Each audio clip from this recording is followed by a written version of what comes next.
बार्शी तालुक्यातील घारी गावात फटाका कारखान्याला लागली आग। कारखान्याला आग लागून झालेल्या स्फोटाचा आजूबाजूतील परिसराला बसला हादरा।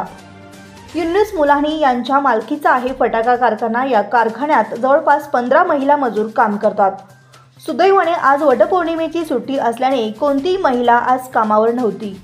या स्फोटात कुठल्याही पद्धतीची जीवितहानी झालेली नसून कारखाना मालकाला मोठा आर्थिक फटका बसला आहे। घटनेची माहिती मिळताच पांगरी पोलीस घटनास्थळी दाखल झाले असून ते पुढील कारवाई करतायत। पांगरी पोलीस स्टेशनच्या हद्दीमध्ये घारी गावामध्ये फटाक्याच्या कारखान्यामध्ये स्फोट झालेला होता। आम्ही तात्काळ त्या ठिकाणी पोहोचून फायर ब्रिगेडला बोलावून आगीवर नियंत्रण आले आहे। सुदैवाने कोणतीही सदर घटनेमध्ये जीवितहानी झालेली नाही आहे आणि आम्ही परिस्थितीवर लक्ष ठेवून आहोत। एक मिनिट हां, तुमचं नाव सांगा। श्याम पवार, फायर ब्रिगेडला आहे।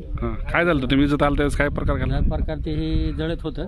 जळत असताना ते एक ड्रम जी आहे समोर आम्ही त्याला इजवत होतो। इजवत असताना तो जर पाणी मारा केल्यानंतर आमच्या ते समोरच आमचं पोट झालं। दोघांच्या अंगावर विस्तो आल्यानंतर तीच ड्रम पलीकडच्या साईडला गेला। पलीकडच्या साईडला गेल्यानंतर आम्ही पुन्हा तिघजण तिकडे गेलो। पलीकडे गेल्यानंतर पुन्हा आणि तीच पोट गेला आणि ही ड्रम खाली आला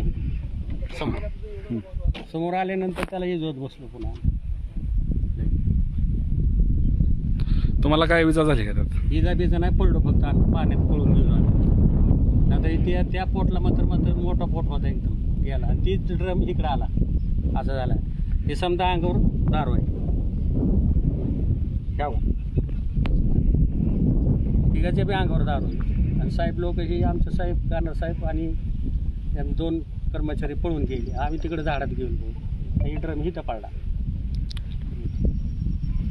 बंधुप्रेम न्यूज चॅनलला लाईक, सबस्क्राईब व बेल आयकॉन दाबायला विसरू नका। धन्यवाद।